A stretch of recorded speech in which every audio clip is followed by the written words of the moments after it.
Hello function lovers, thank you so much अगर आप अभी इस वीडियो को देख रहे हैं। इसलिए आप हमेशा मुझसे जल्दी वीडियो अपलोड करने के लिए कहते हैं। सो मैं आपको आंसर देना चाहती हूँ कि मैं डेली अपडेट क्यों नहीं करती।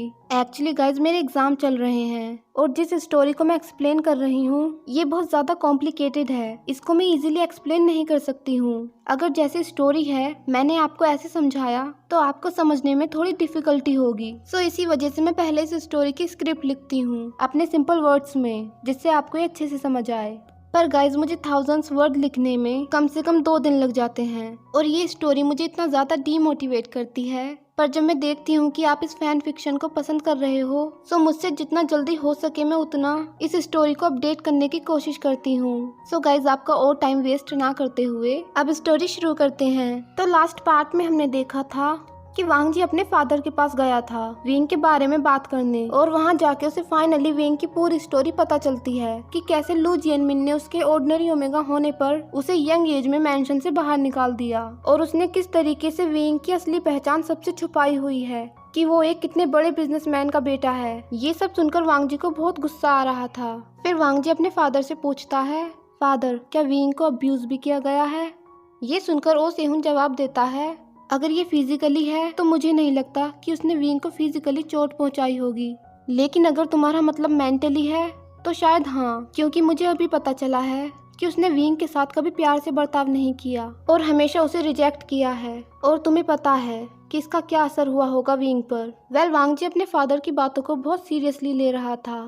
फिर ओ सेहुन अपने गार्डन की चेयर पर बैठकर कहता है, लू जियनमिन ने कहा था कि उसका ओमेगा बच्चा उसे देखकर इतने प्यार से और ईमानदारी से मुस्कुराया था कि वो उससे छुटकारा पाना चाहता था। तभी वांग जी पूछता है, तो फिर उसने अपने बच्चे को प्रोटेक्ट क्यों किया? ये सुनकर ओ सेहुन कहता है, क्रिस्टल जैंग। अब सीन चेंज होता है। लू मेंशन में दोपहर के 5 बजे थे और लू जियनमिन अपनी बिजनेस ट्रिप से अभी अभी आया था और उसे अंदर आता हुआ देखकर सभी ओमेगा और बीटा मेट्स अपना सिर झुकाकर उसे ग्रीट करती हैं, जो लू जियनमिन को सबसे ज्यादा पसंद है। मेंशन में अंदर आते ही क्रिस्टल जैंग जो कि किचन से बाहर आ रही थी लू जियनमिन को देखकर तुरंत बोलती है, जियनमिन तुम घर क्यों आए? ये सुनकर लू जियनमिन कहता है, क्यों तुम्हें मेरा घर आना पसंद नहीं है? फिर क्रिस्टल कहती है, नहीं नहीं, तुमने कहा था कि तुम 5 दिन बाद लौटोगे। तभी लू जियनमिन कहता है, और तुम्हें तुम्हारे बच्चे से मिलने दूंगा। ये सुनकर क्रिस्टल को बहुत घबराहट होने लगी थी क्योंकि उसका प्लान विंग से कल मिलने का था, लेकिन अब वो पूरी तरह से फेल हो चुका है क्योंकि अब लू जियनमिन फिर से मेंशन की सिक्योरिटी बहुत टाइट कर देगा जिससे वो बाहर न जा सके।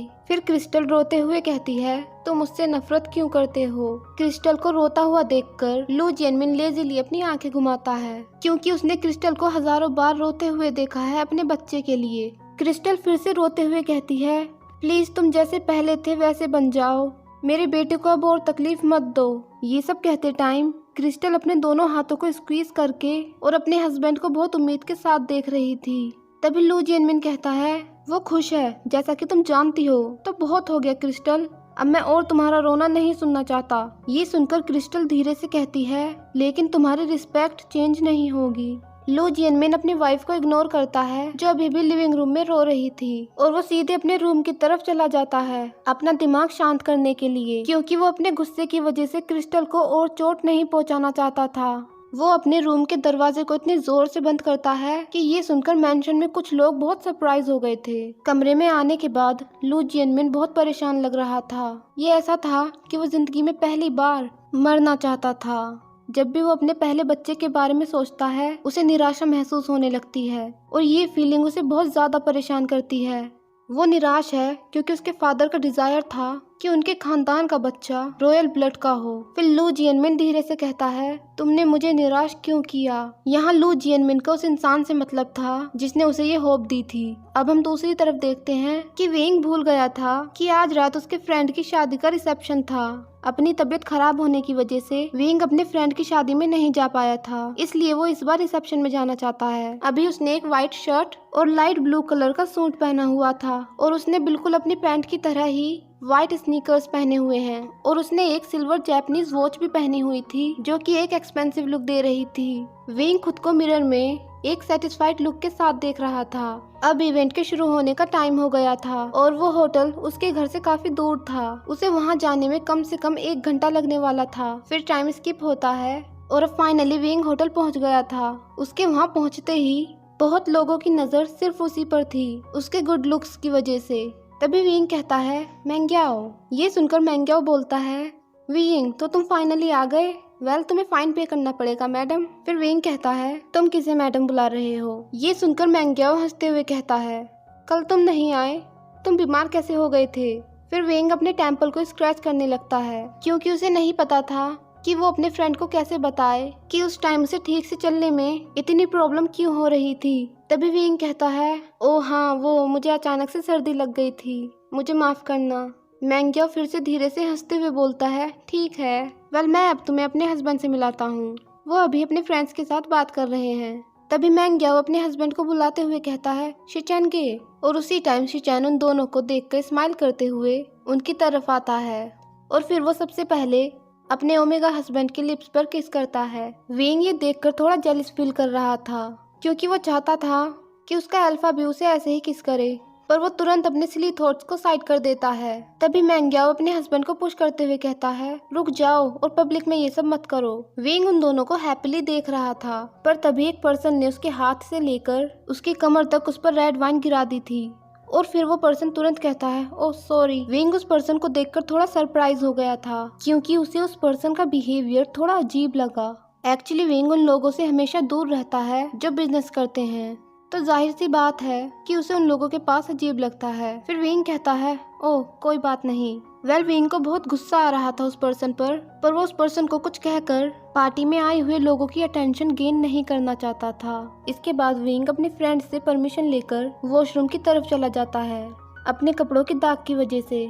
वॉशरूम में विंग अपनी जैकेट के गंदे पार्ट को पानी से वॉश कर रहा था और इस काम को पूरा करने के बाद जब वो वॉशरूम से बाहर आया तो वो बहुत शॉक हो गया था क्योंकि जिस पर्सन ने उस पर रेड वाइन गिराई थी वो पर्सन दरवाजे के सामने वॉल के सहारे खड़ा हुआ था और उसने अपने हाथों को अपनी चेस्ट पर फोल्ड किया हुआ था। और फिर वो पर्सन कहता है क्या फिनिश हो गया। विंग उस पर्सन के सामने बहुत अनकंफर्टेबल फील कर रहा था जो बहुत टाइम से उसके करीब आने की कोशिश कर रहा है, पर तभी विंग अपना सिर हाँ में हिलाकर तुरंत वहाँ लौट आया जहाँ मैंग्याओ था। लेकिन जब विंग लौट आया तो उसने देखा कि मैंग्याओ शिचैन के साथ स्टेज पर स्पीच दे रहा था और ये देखकर विंग अपने बैठने के लिए सीट ढूंढने लगा, पर जब बहुत टाइम तक उसे सीट नहीं मिली तो वो थक गया था। लेकिन फिर उसकी नजर एक ग्लास टेबल पर पड़ी जो कि बहुत ब्यूटीफुल दिख रही थी, पर वो औरों से थोड़ी दूर थी। लेकिन तभी विंग सोचता है मुझे इतनी डिजीनेस फील क्यों हो रही है, और ये सोचते हुए वो अपने टेम्पल की मसाज करने लगता है। एक्चुअली पार्टी में म्यूजिक भी इतना लाउड नहीं था, पर फिर भी विंग को इसे सुनकर चक्कर आ रहे थे। पर इसके तुरंत बाद वो पर्सन फिर से आ जाता है और उससे कहता है हाय क्या तुम्हें कोई प्रॉब्लम हो रही है। वो अल्फा विंग को अब फिर से परेशान कर रहा था और उसे देखकर विंग को अब गुस्सा आने लगा था। तभी वो पर्सन अपना हाथ आगे बढ़ाते हुए कहता है मेरा नाम ली जिनयू है। विंग उस हाथ को देखते हुए सोचता है विंग गुस्सा मत करो, तुम अभी भी यंग हो और जल्दी तुम्हारी शादी होने वाली है, ठीक है। ये सोचते हुए विंग ली जिनयू से हाथ मिलाते हुए कहता है विंग। फिर ली जिनयू कहता है ओह ठीक है फिर। ये सुनकर विंग अपने हाथ को उसकी ग्रिप से निकाल कर कहता है इसका क्या मतलब। ली जिनयू फिर से कहता है मैंग्याओ ने कहा था कि तुम एक ब्यूटीफुल ओमेगा हो और उसका नाम विंग है, और उसने ये भी कहा था कि तुम्हारे पास अभी तक कोई पार्टनर नहीं है। ये सुनकर विंग के दिमाग में सिर्फ एक चीज चल रही थी कि कब ये इवेंट खत्म हो और फिर वो कैसे मैंग्याओ की गर्दन तोड़ेगा। इसके बाद विंग खुद को शांत करते हुए कहता है थैंक यू, लेकिन मेरे पास पहले से ही पार्टनर है। तभी ली जिनयू सरप्राइज लुक के साथ कहता है ओ सच में। ली जिनयू को देखकर विंग समझ गया था कि वो पर्सन सिर्फ सरप्राइज होने की एक्टिंग कर रहा है। फिर एक टेबल पर बैठने के बाद विंग उस अल्फा के साथ बातचीत को इग्नोर कर रहा था, पर तभी उसे एक अल्फा फेरोमोन शांत कर रही थी जिससे विंग को फिक्र हो रही थी क्योंकि वो उसका अल्फा नहीं था। पर जैसे ही वो फेरोमोन्स उसके करीब आने लगी वो ये देखकर मुस्कुराते हुए चेयर से उठकर जाने ही वाला था, पर तभी ली जिनयू ने उसका हाथ पकड़ लिया। ये देखकर विंग कहता है सॉरी सर, पर अब हम दोनों की बातचीत की कोई जरूरत नहीं है। फिर ली जिनयू कहता है फॉलो मी। विंग सही कह रहा था क्योंकि अब वो अपने अल्फा से मिलना चाहता था। विंग को कुछ समझ नहीं आ रहा था। वो अल्फा विंग को सडनली एक खाली बालकनी में विंडो के किनारे की ओर खींच कर लेके जा रहा था। तभी विंग कहता है तुम क्या कर रहे हो, हम एक दूसरे को जानते भी नहीं हैं। ये सुनकर ली जिन्यू कहता है, मैं तुम्हारे साथ आज एक रात बिताना चाहता हूँ। फिर विंग कहता है, क्या तुम पागल हो गए हो? जाओ और किसी और को ढूंढो। विंग भागने की कोशिश कर रहा था, पर वो अल्फा बहुत स्ट्रॉन्ग था और जब विंग की नज़र उसकी आंखों पर पड़ी तो ये देखकर उसे खुद के लेग्स वीक फील होने लगे थे। विंग ठीक से खड़ा नहीं हो पा रहा था, लेकिन उसका दिमाग अभी भी चल रहा था और वो इस पर्सन को देखकर कह सकता था कि ये कितना खतरनाक अल्फा है। अब उस अल्फा के हाथ विंग की बॉडी को टच करने लगे थे, पर तभी एक डार्क डीप वॉइस कहती है, मेरे ओमेगा से दूर रहो। ली जिन्यू अपने काम फेस के साथ कहता है, लैन वांग जी। ली जिन्यू को वांग जी से कोई फर्क नहीं पड़ रहा था और वो अभी भी विंग को हक किए हुए उसके सामने खड़ा था। वांग जी को बहुत गुस्सा आ रहा था क्योंकि उसके ओमेगा को किसी अल्फा के जरिए टच किया जा रहा था। फिर वांग जी कहता है, अगर 3 सेकंड बाद तुम्हारा हाथ टूट जाएगा तो मुझे ब्लेम मत करना।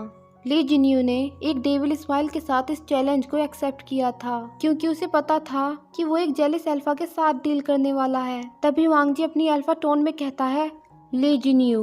वो अल्फा वांग जी की आवाज़ सुनकर बहुत सरप्राइज हो गया था क्योंकि वांग जी की अल्फा टोन और अल्फा से बहुत अलग थी। उसकी वॉइस बहुत लाउड और डीप थी जिसे कोई भी सुनकर डर से कांप उठे। पर तभी वांग जी तुरंत विंग को पकड़कर हॉल से बाहर ले जाने लगता है। वांग जी ने विंग की कलाई बहुत कसकर पकड़ी थी जिससे विंग को पेन हो रहा था और इसी वजह से विंग कहता है, लैन ज़ेन हर्ट हो रहा है। पर जब वांग जी ने उसे नहीं सुना तो विंग समझ गया कि अल्फा बहुत गुस्से में है। तभी हॉल से बाहर आने के बाद बिल्डिंग के साइड में एक डार्क प्लेस था जहां कोई नहीं आता था। वांग जी विंग को वहां ले गया।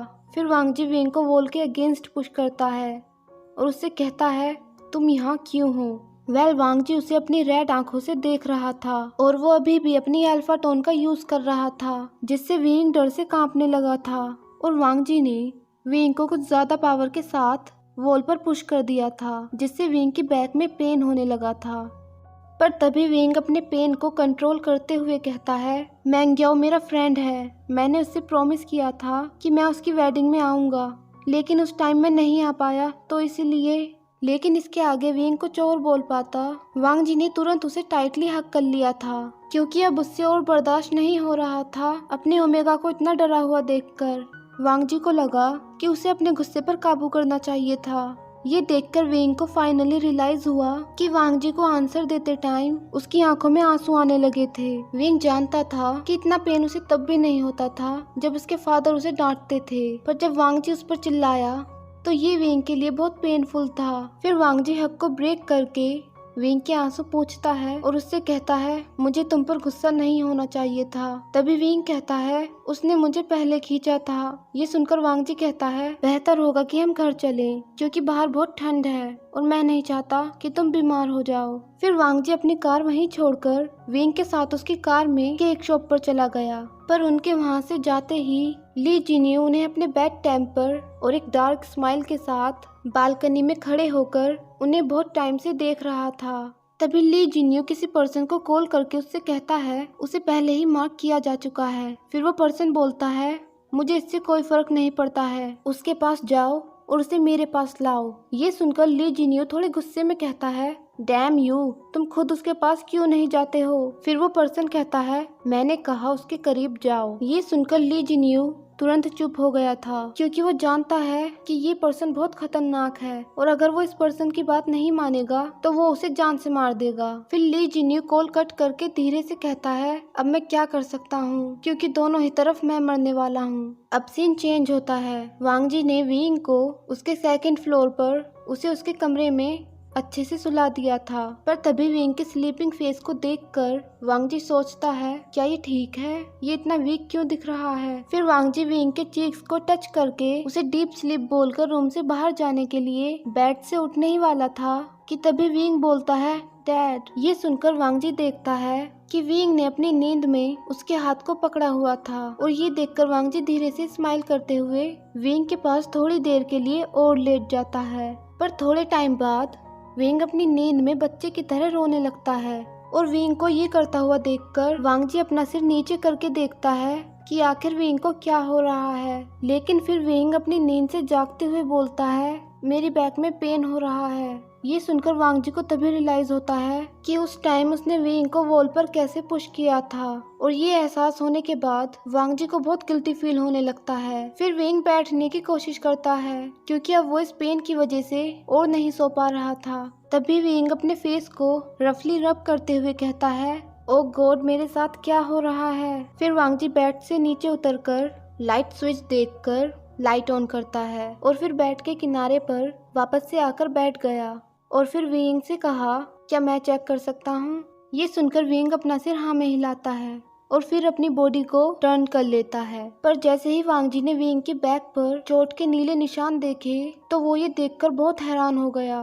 फिर वो विंग से कहता है, क्या तुम्हारे पास पेन किलर्स हैं। विंग कहता है, लिविंग रूम में वॉल के पास एक बॉक्स है। फिर विंग बेड पर अकेले बैठकर वांग जी का इंतजार करने लगता है और थोड़ी देर बाद वांग जी मेडिसिन लेकर वापस लौट आता है। फिर वांग जी विंग की उसके ब्लू कोट को उतारने में मदद करता है और फिर उसकी शर्ट को वांग जी विंग की ब्यूटीफुल बैग को देखने लगा था।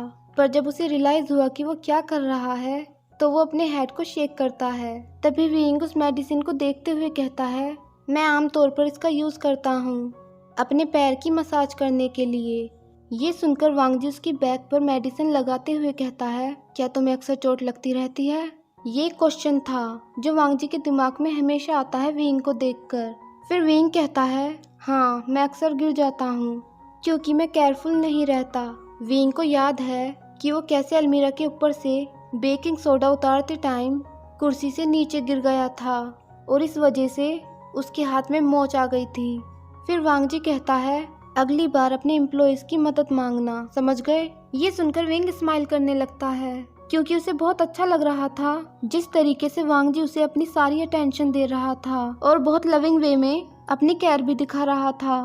तभी वांग जी मसाज को फिनिश करके विंग की बैक पर ब्लो करते हुए यानी फूंक मारते हुए मेडिसिन को साइड में रख देता है। मसाज के एंड होते ही विंग का पूरा फेस बहुत रेड हो गया था। लेकिन फिर विंग कहता है, लैनजन, तुम्हारे ईयर्स रेड हो गए हैं। ये बोलकर विंग को बिलीव नहीं हो रहा था कि आखिर उसके लिप्स अपने आप कैसे मूव कर गए। ये कहकर विंग को इतना एम्बैरेस फील हो रहा था कि उसने अपना चेहरा तुरंत फेर लिया क्योंकि वो नहीं चाहता था कि वांग जी उसका रेड फेस देखे। फिर वांग जी विंग की बैग देखकर धीरे से कहता है, विंग,